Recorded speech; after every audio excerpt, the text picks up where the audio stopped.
Ewe ngufumbiza ifumbire fomi nguko kumwimbu uguma wiyongera ibigega bikaguma bitera urugereko wamusesekara ugasesekara kw'isoko n'abisumamwo bagasumiraho gisubika. Bungabunga ngugaburire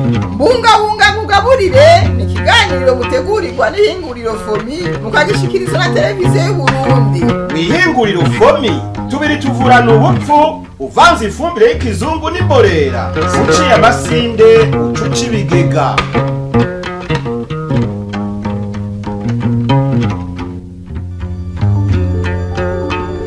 Turabaye kaze mwese mu kiganiro mbungabunga nkugaburire cyo kuri uyu munsi. Iki kiganiro kibashikiriza ibijanye n'ifumbire y'ikirundi iyo twita imborera ivanze n'imvaruganda duhingurirwa n'ihinguriro fomi risanzwe rikorera ngaha mu gihugu cacu ciza c'u Burundi. Mu kiganiro rero c'uyu munsi tubashikiriza ku bijanye n'ingene isi ndimwa yubatse n'ivyikeneye kugira ngo ibiterwa twimirako bishobore gutanga umwimbu ushimishije. Kaboneka Salvatore n'umwigisha muri kaminuza y'u Burundi n'izindi akaba n'umushakashatsi mu vyo gufumbira isi ndimwa aratubwira uko isi yubatse n'ivyunyunyu ikeneye kugira ngo ishobore kwimbuka neza. Isi ndimwa ifise abavyeyi babiri, hariho urubuye hakaba n'ifumbire n'imborera. Uvyitegereje wagomba iremye nk'umuntu. Urubuyebuye n'amaguru y'isi ndimwa, umutwe ariyo mborera ariyo mase n'uwo mutwe nk'umutwe w'umuntu. Hagati rero y'ayo maguru n'uwo mutwe nk'uko umubiri w'umuntu ugizwe hariho umubiri, hariho le corps mu gifaransa.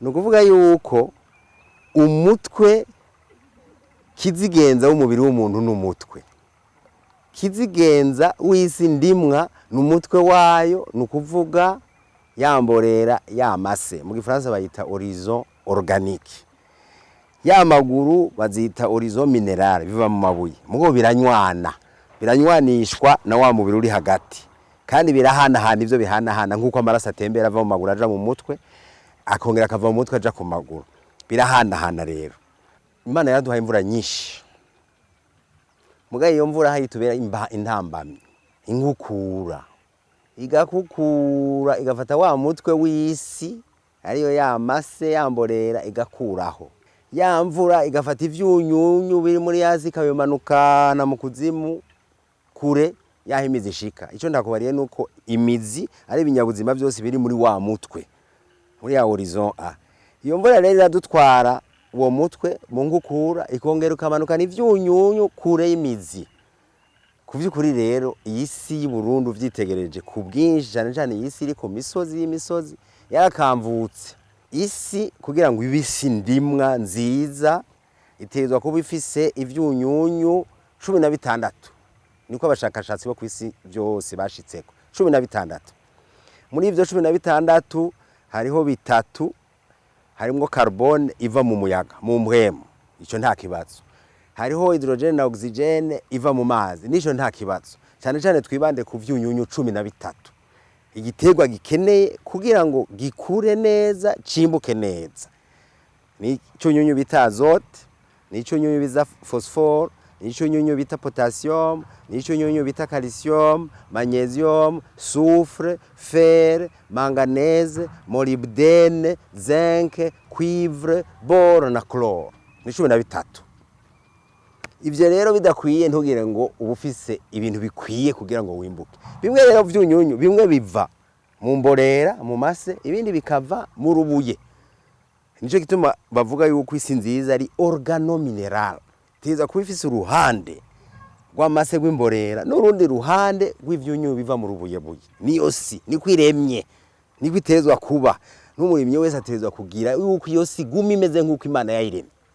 Hariho ibicapwa carte cartographie yerekana ko amasi y'u Burundi yageseye yaraheze yarakamvutsemwo vyose ivyunyunyu vyoshobona.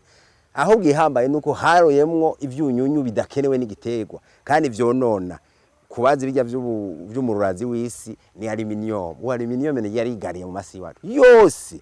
Nukuvuga yuko tureze aya masi yo mu biyaya aha imbogusa bagomba mu komoso ho yongoranira hari amasi yose 75% yayo masi yarakamvutsemo ivyunyunyu vyose.